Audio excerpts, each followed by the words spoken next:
인터넷에 여러분들 행복 연구소라든지 해피니스 센터, 해피니스 인스티튜트 이런 단어들을 한번 검색해 보시면 생각보다 굉장히 많이 세계 곳곳에 진짜 그런 이름을 가진 연구소들이 있다는 것을 발견하시게 될 것입니다. 한국과 미국을 포함해서 세계 곳곳에 그런 종류의 연구소, 소위 연구소들이 있는 것이죠. 행복이라고 하는 주제와 관련해서 강연이나 책들 이렇게 연결해 주기도 하고, 때에 따라서는 직접 링크를 찾아 들어가면 행복의 비결 이런 부분들도 이야기를 해 줍니다. 여러분, 그런데요, 그런 연구소들에서 제시하는 행복의 비결 기준이라고 하는 것이 크게 경청동지할 만하고 크게 놀랍고 그런 것들은 아닙니다. 예를 들어 이런 것들이 있죠. 행복은 미래형이 아니라 현재형이라고 하는 것을 기억하라. 그러니까 아직 불확실한 미래 말고 지금 주어진 것에 만족하고 지금 찾아가라, 이런 이야기가 되겠죠. 행복의 열쇠는 현재의 나를 인정하고 감사하는 것이다. 행복하려면 항상 움직이고 항상 긍정적이고 항상 주체적인 삶을 살아라, 이런 것들입니다. 이 중에 막 이해하기가 어려운 것 있으십니까? 어떻게 보면 다 뻔한 말 같기도 하죠. 뻔한 말 같아요. 자, 여러분, 그런데 이렇게 답이 쉬운데 왜 이 세상에 있는 모든 사람들이 항상 행복하지 못하냐는 것입니다. 오히려 대다수의 사람들이 나는 불행하다라고 느끼냐라고 하는 것이죠. 한 연구소가 그런 말을 합니다. 중요한 것은 이런 방법들을 진짜로 믿고 신뢰하고 일상에서 계속해서 꾸준히 연습해야 한다, 이렇게 말을 해요. 다시 말하면 답이 어려운 게 문제가 아니고 답을 신뢰하고 그렇죠? 그것을 계속해서 반복적으로 진리라 생각하며 연습하는 게 중요하다. 세상에서도 그렇게 말한다라고 하는 것입니다. 주 안에서 사랑하는 여러분, 사실 성경은 그 첫 책인 창세기부터 마지막 책인 요한계시록에 이르기까지 성도들을 향한 하나님의 축복의 메시지로 가득 차 있습니다. 아담과 하와를 당신의 형상으로 지으신 다음에 하나님께서 첫 인류에게 주셨던 가장 먼저 이 전달된 메시지 중에 하나가 뭐냐면 그들에게 복을 주시겠다는 겁니다. 복을 주시겠다.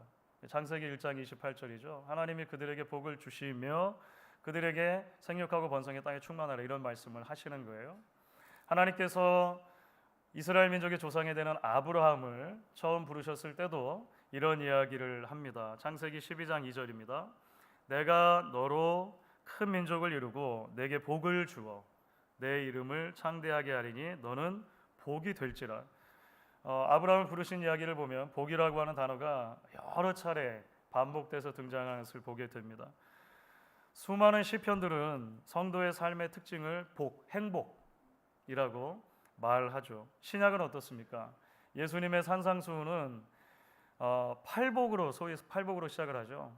예수를 믿는 사람들, 신앙의 길을 들어선 사람들에게 어떤 복이 약속되어져 있는가라고 하는 것에 대해서 먼저 선포함으로 산상수훈이 시작되는 것을 보게 됩니다.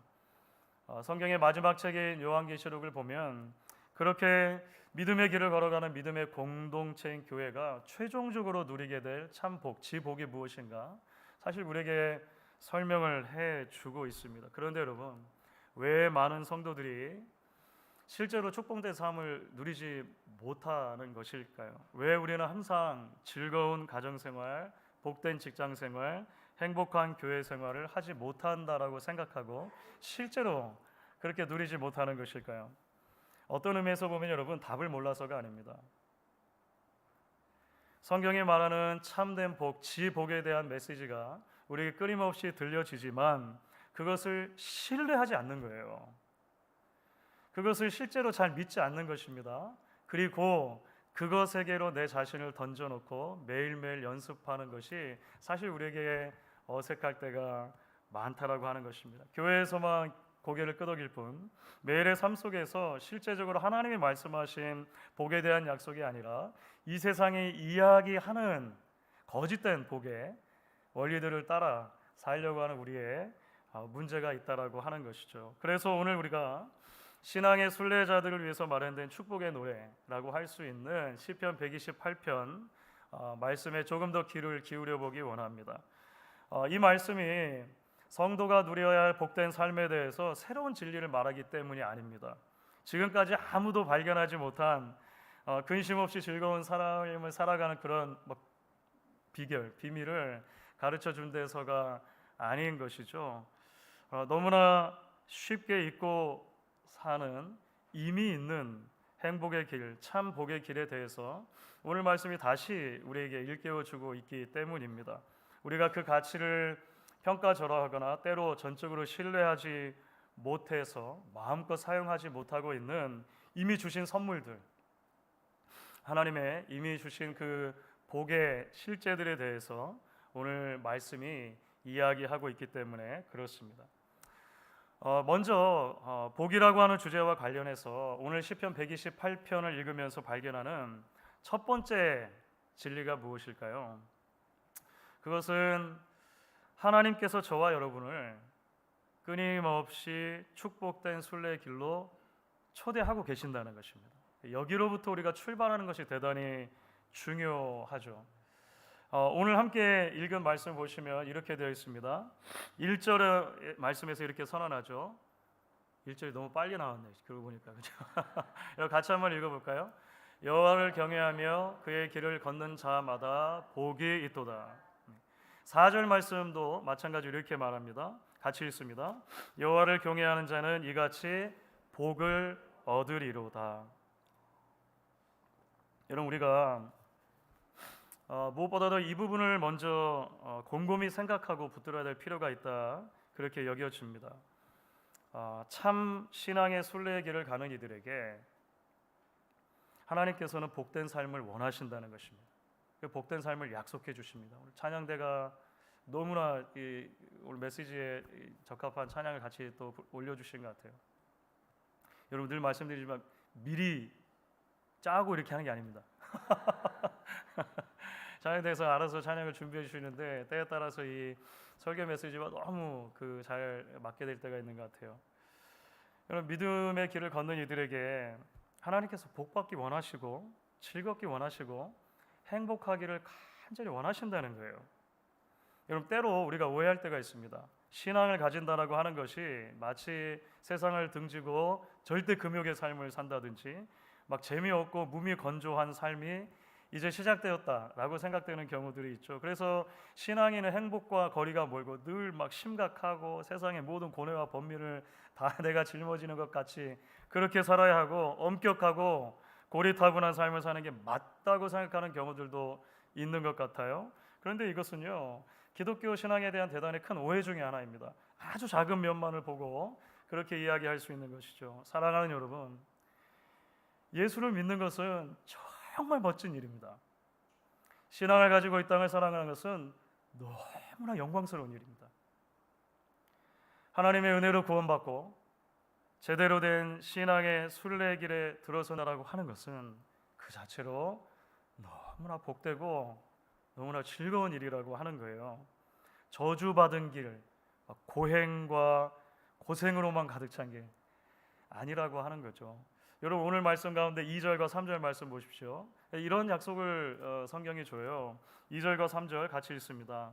내가 내 손이 수고한 대로 먹을 것이라. 내가 복되고 형통하리로다. 내 집 안방에 있는 내 아내는 결실한 포도 같으며 내 식탁에 둘러앉은 자식들은 어린 감람나무 같으리로다. 정직하게 일하고 그 일한 대로 벌고 먹을 수 있는 일상의 축복이 약속이 되어 있다는 거예요. 화목하고 아름다운 가정의 축복이 분명히 성도들의 삶에 예비되어져 있다라고 하는 것입니다. 몇 해 전에 한 지인의 목사 안수식에 다녀온 일이 있어요. 여러 차례 제가 서로 다른 어케이션들에 참여를 했기 때문에 몇 번 비슷한 이야기를 여러분들께 드린 적도 있는 것 같습니다. 안수가 있은 다음에 이제 늘 그렇듯이 한 선배 목사님께서 이제 안수 받으신 그 새롭게 목사님 되신 분들이잖아요. 그 권면 이 축사의 말씀을 해주시는 그런 시간이 있죠. 한 목사님이 이제 축사를 해주시는데 권면해 주시는데 이런 말씀으로 먼저 시작을 하시는 거예요. 여러분, 요즘은 누군가가 목사가 됐다고 하면 주변에서 일단은 측은한 눈길로 바라보는 경향이 있습니다. 이렇게 말씀을 먼저 시작하시더라고요. 그러니까 직접 말은 안 해도 그 눈길 속에 아이고 어쩌자고 어쩌자고 이 고생길에 들어서셨습니까? 뭐 수고 많이 하세요. 이런 이제 이게 있다는 거죠. 특히 이제 사모님 결혼하신 경우라면 사모님 옆에 다가가 가지고 뭐 말씀은 하지 않아도 눈물 글썽한 눈으로 그냥 손을 꽉 잡아주시고 그냥 가버리셔요. 어떻게 하라는 거예요? 그냥 가버리시는 거예요. 그래서 그 목사님이 그런 얘기를 이제 계속 이어서 하셨습니다. 사랑하는 후배 목사님 여러분, 사실은 그렇지가 않습니다. 하나님의 부르심을 받고 주의 나라를 위해 섬기는 것은 여러분 참으로 즐겁고 영광스럽고 복된 일입니다. 그래서 저는 여러분들을 진심으로 축하합니다. 이렇게 이야기를 해주셨어요. 저는 그 선배 목사님께서 후배들에게 그런 이야기를 해주신 것이 너무나 고마웠습니다. 감사했습니다. 왜냐하면 그 당시에 저는 뭐 우리 목양교에서 담임 목회를 한 지가 지금보다는 좀 연수가 적었지만 저는 알고 있었기 때문입니다. 그게 맞아요. 그게 맞아요. 너무나 영광스럽고 너무나 행복하고 너무나 즐거운 길이라는 것을 알고 있기 때문입니다. 사랑하는 여러분, 저는 이 말씀이 우리 모든 성도님들에게도 적용된다 그렇게 여겨집니다. 혹 세상은 예수 믿고 신앙생활하게 된 사람을 바라보면서 야 이제 전에 좋던 것도 다 그냥 끊어버리고 이제 무슨 낙으로 저 사람이 사나 이렇게 측은한 눈길로 바라볼지도 모르겠습니다. 아니 전에는 적당히 거짓말도 하고 살고 뒤로 돈도 받고 살고 남의 뒤를 봐주는가 하면 남이 내 뒤를 봐주기도 하는 뭐 그런 삶을 사는 게 정상이라고 생각했지만 야 저 사람이 이제 예수 믿었으니까 신앙생활 하니까 그렇게도 살지 못하고 야 참 팍팍하겠다 이렇게 여길지도 모르겠습니다. 그런데 여러분 그건 우리가 믿음을 가지고 살아간다라고 하는 그 영광스러운 삶의 지극히 작은 한 단면이죠. 믿음의 삶은 여러분 본질적으로 복된 것입니다. 아브라함의 약속하신 것처럼 복을 받는 삶이고 복을 나누며 전하는 삶이죠. 즐겁고 기쁘고 영광스러운 삶이고 생각하면 생각할수록 감사의 조건들이 넘치는 삶이라고 하는 것입니다. 성경을 뒤집어서 흔들면 줄줄이 나올 성경의 여러 인물들이 있을 것 아닙니까? 우리 믿음의 선배들이 걸어갔던 길을 여러분 보십시오. 기독교 역사 속에 우리를 앞서갔던 모든 믿음의 선배들의 삶을 들여다 보십시오. 하나님께서는 그 복된 삶으로 오늘 저와 여러분을 초대하고 계시는 것이죠. 그렇다면 여러분 이제 한 걸음을 더 나아가서 우리가 생각해 보아야만 질문이 있습니다. 그러면 어떻게 그 복을 우리가 누리는가라고 하는 문제입니다. 어떻게 한 성도가 하나님께서 우리에게 기대하시고 약속하신 축복된 삶을 누리며 나누며 전할 수 있는가라고 하는 것이죠. 사실 우리는 이미 오늘 말씀 가운데 그 답을 살펴보았습니다. 우리가 이전에 1절과 4절 말씀을 먼저 읽었잖아요. 우리 1절과 4절을 다시 한번 읽어볼 텐데요. 그 복의 원인에 대해서 근거에 대해서 뭐라고 말하는지 한번 생각을 해보면 좋겠습니다. 1절을 먼저 읽습니다. 여호와를 경외하며 그의 길을 걷는 자마다 복이 있도다. 4절도 읽을까요? 여호와를 경외하는 자는 이같이 복을 얻으리로다. 거기에 더해서 5절은 이렇게 말합니다. 같이 읽습니다. 여호와께서 시온에게 내게 복을 주시리로다. 여러분 복이라고 하는 표현이 계속 반복되는 것만큼이나 이 말씀들에서 지속적으로 반복되어지는 표현이 있습니다. 복의 근원이 누구냐라고 하는 것입니다. 복이 어디로부터 오느냐라고 하는 문제입니다. 성경은 결국 우리가 누리는 행복, 복이라고 하는 것, 즐거움이라고 하는 것에 복의 원인을 하나님 자신께 두고 있다라고 하는 것입니다. 우리에게 복을 주시겠다라고 약속하신 그 하나님을 경외하는 삶, 그 하나님과 동행하며 그 하나님이 원하시는 길을 걸어가는 것, 그것이 성도들이 누리는 복의 핵심의 내용이다라고 이야기를 하는 것이죠. 우리가 찬송가 28장에서 찬양했던 것처럼 복의 근원이신 그분을 바라보는 삶을 말하는 것입니다.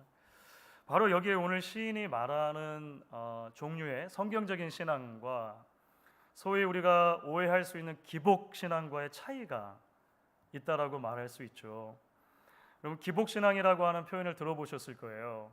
기복 신앙에서도 계속 복에 대해서 이야기를 합니다. 복을 강조하고 행복을 강조하죠. 그런데 이 기복 신앙에서는 복의 근원이신 하나님과 맺는 관계보다도 그 결과로 오는 복 자체에 더 큰 관심을 두게 되는 것입니다. 그럴 때 우리가 그것을 기복신앙이라고 말을 해요.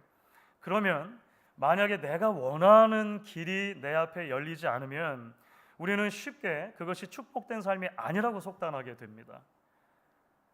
내가 원하는 대로 인생이 풀려가지 않을 때 우리는 내가 믿는 신앙이 지금 제대로 작동하지 않는다라고 쉽게 미루어 짐작하게 된다는 것이죠. 이 기복신앙적인 체계의 특징이 되죠. 하지만 여러분, 성경은 우리에게 계속 반복적으로 말하는 것입니다.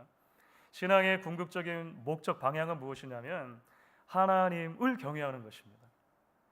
하나님을 예배하고 하나님과 동행하는 것입니다. 다시 말하면 하나님 자신에게 이 복의 가장 중요한 근거가 있다라고 하는 것이죠. 축복이라고 하는 거, 우리가 생각하는 이제 축복의 여러 열매들이 여러분 있을 텐데요. 그런 양상들이 있을 텐데요.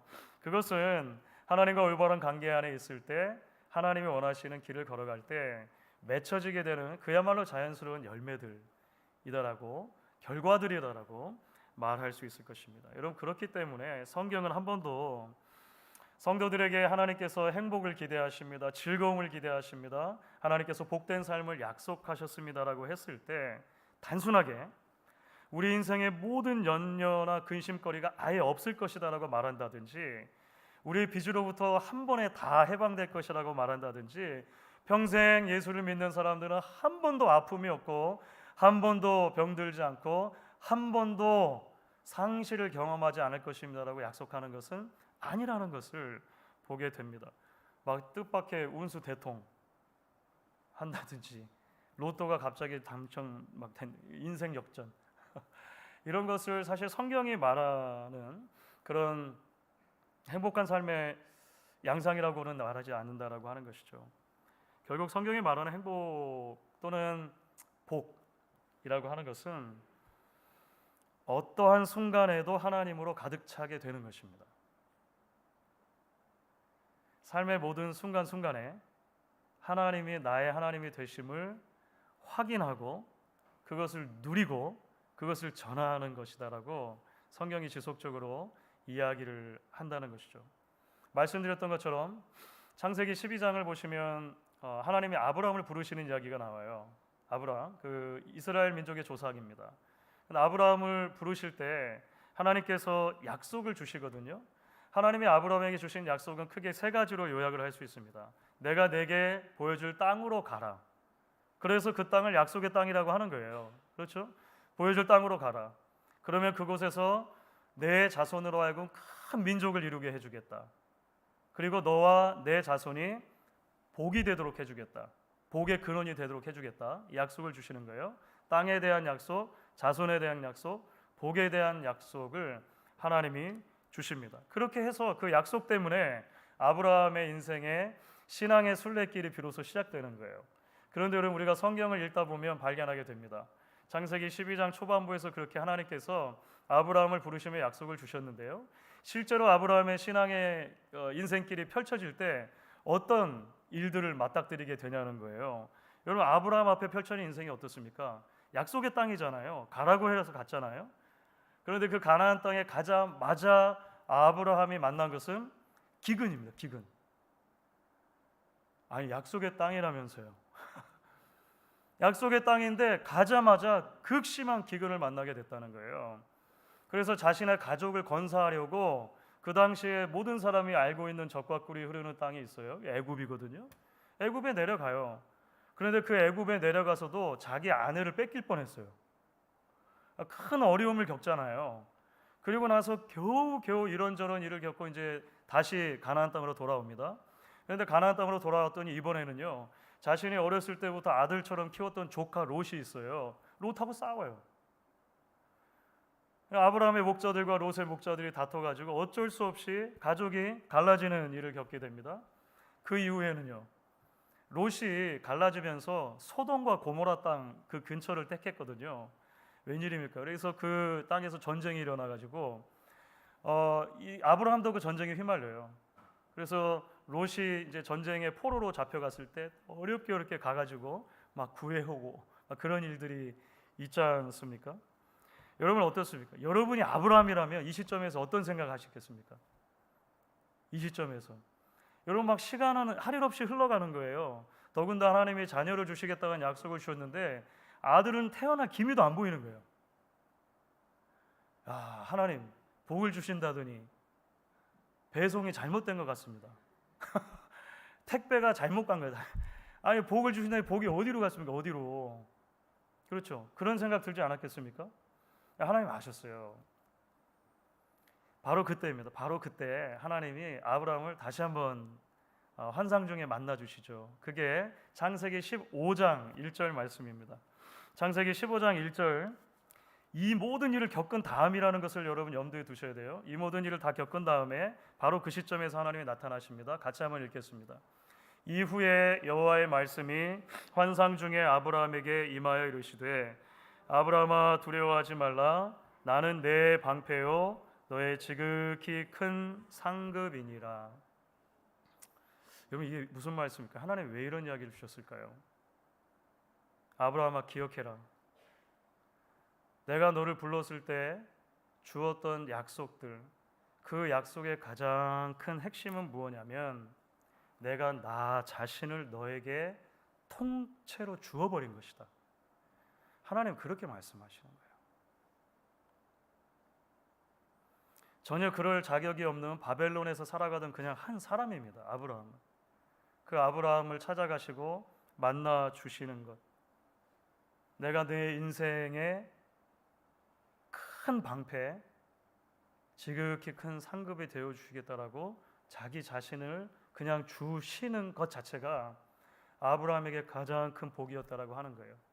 여러분 실제로 그렇습니다. 말씀드렸던 아브라함이 지나왔던 모든 상황들을 생각해 보면은요, 하나님이 실제로 그렇게 하셨어요. 사실은 가나안에 기근이 들었다고 냉큼 애굽으로 내려가는 아브라함도 문제긴 하잖아요. 그리고 아브라함이 애굽에 내려가서 사실은 거짓말해요. 자신의 아내를 누이라고 속이는 거짓말을 했잖아요. 그래서 어쨌든 바로가 그 아내를 취하려고 했던 건 아닙니까? 그런데 놀랍죠. 바로는 그 당시 최고 권력자거든요. 하나님이 그 바로의 꿈에 나타나십니다. 아브라함 건들지 마라 이렇게 하세요. 놀라운 일이죠. 하나님 방패가 실제 되어 주시는 거예요. 그 애굽 땅에서 거대한 부자가 되어서 나옵니다. 이게 다 바로가 준 거예요, 사실은. 아내로 얻으려고 아브라함에게 전부 다 그 막 짐승도 주고 그랬거든요. 역전이죠. 어쨌든 그렇게 와요. 롯이 전쟁에 휘말렸을 때 사실은 롯을 잡아간 사람들은 내 나라의 왕들입니다. 내 국가가 연합군을 형성해서 전쟁한 거거든요. 그런데 놀랍게도 아브라함이 자신의 집에서 길리운 가신들 한 300여 명 끌고 가가지고 전쟁을 했는데요. 이겨. 그래가지고 롯을 결국 데려온다는 것 아닙니까? 하나님께서 그의 방패가 되어 주신 거예요. 하나님께서 그의 영원한 상급, 진정한 기업이 되어 주신 것이죠. 가장 큰 복이 무엇입니까? 하나님을 아브라함이 얻게 된 것, 그것이 가장 큰 복인 것입니다. 여러분 우리가 이런 부분들을 점검하고 나서 오늘 시편 2절 3절을 읽으면 몇 가지 새롭게 눈에 들어오는 부분들을 발견하게 돼요. 시편 그 2절과 3절 말씀들이 있었지 않습니까? 여러분 생각해 보면 이 세상은 손으로 수고한 대로 먹는 것이 축복이라고 잘 말하지 않아요. 그렇죠? 손으로 수고한 것에 몇 배를 남겼을 때 비로소 조금 복을 받았나 보다 이렇게 생각하죠. 자자손손 일하지 않고 먹고 살아야 보통 우리가 살고 있는 시대에서는 금수저 정도라고 말을 해주는 거예요. 이 세상은 내 집 안방에 있는 내 아내로만 만족하지 말라고 끊임없이 우리에게 이야기를 합니다. 식탁에 둘러앉아 온 식구들이 함께 밥 먹는 것보다 훨씬 더 중요한 가치들이 있다고 말하죠. 성공을 위해서 자녀들을 4-5개 학원으로 내돌리는 거, 지금 훨씬 그게 중요하다. 세상은 자꾸 말해요. 여러분, 그러니까 그런 세상이 말하는 행복의 가치 기준으로 보면 있잖아요. 오늘 시편에서 말하는 그 복된 삶의 실상들을 보잖아요. 무척 소박합니다. 그렇죠? 굉장히 단촐한 것처럼 보인다라고 하는 거예요. 그런데 여러분, 하나님이 함께 하시는 가정, 하나님으로 가득한 가정에 그 무엇보다도 진정한 의미의 축복이 있습니다. 그래서 관계의 축복이에요. 관계. 하나님과의 관계, 그리고 옆으로 두신 이웃들, 우리 가족 멤버들과의 관계를 말씀하시는 거죠. 아내와 남편 사이에, 부모와 자녀 사이에 세상의 그 어떤 것으로도 대체할 수 없는 풍성한 생명의 연결됨이 있다라고 하는 것입니다. 아울러 그 복이 한 가정에만 머물러 있는 수준에 머물지 않고, 그러니까 이 사해처럼 그냥 들어오는 축복의 물을 그냥 가둬두는 것만이 아니라 그 가정의 테두리를 넘어 주변으로 그 복을 흘려보내는 복의 통로가 된다라고 이야기를 하죠. 그것이 오늘 말씀 3절에 나와 있는 내용입니다. 오늘 3절 보면 이렇게도 이야기를 하죠. 내 아내는 결실한 포도나무 같으며 내 자식들은 어린 감람나무 같도다. 여러분, 포도나무나 감람나무나 모두 다 열매를 통해 사람을 즐겁게 하고 기쁘게 하고 이롭게 하고 섬기는 나무들로 성경에서 기록합니다. 그러니까 자기 자체로 만족하는 법이 없는 것이죠. 그 안에서만 뭔가를 이렇게 즐기려고 하는 것이 아니고 남들에게 즐거움이 전달되어지는 이미지가 있습니다. 시인은 바로 이렇게 사는 것, 이렇게 세워지는 것이 진정한 복이고, 오늘 말씀 가운데 형통이라고 하는 단어도 나오거든요.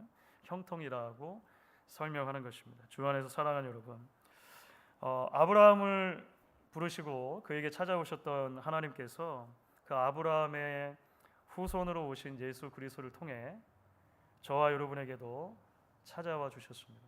아브라함에게 내가 너의 기업이다 라고 말씀하셨던 하나님이 아예 아들 안에서 자신의 전부를 우리에게 쏟아 부어 주신 그 은혜를 우리는 지금 이 사순절 기간을 지나며 다시 한 걸음 한 걸음 더듬어 가고 있는 것이죠. 아브라함아, 내가 내 방패고 내 가장 큰 상급이다 말씀하셨던 하나님이 지금 아들 안에서 우리에게 이렇게 말씀해 주십니다. 우리가 잘 아는 로마서 8장 32절 말씀입니다. 로마서 8장 32절 같이 한번 읽겠습니다. 자기 아들을 아끼지 아니하시고 우리 모든 사람을 위하여 내주시니가 어찌 그 아들과 함께 모든 것을 우리에게 주시지 아니하겠느냐. 여러분, 결국 우리가 하나님께서 원하시는 복된 삶을 온전히 누리지 못하는 이유가 무엇일까요? 그 하나님으로 가득 채워지지 않는 데 있는 것입니다. 나를 위해 자신의 전부를 주신 하나님을 나의 전부로 신앙하지 않기 때문에, 그 하나님의 복된 구원의 초대 안으로 나를 전적으로 신뢰하며 던져놓지 못하기 때문에 어쩌면 우리가 하나님의 그 약속된 것들을 지금 누리지 못하는 경우들이 더 많다는 것이죠. 엘리야 시대에 이스라엘 백성들처럼 한편으로 바알을, 한편으로 하나님을 섬기면서도 충분히 살아갈 수 있다 생각하는 우리의 문제일 수 있다는 것입니다.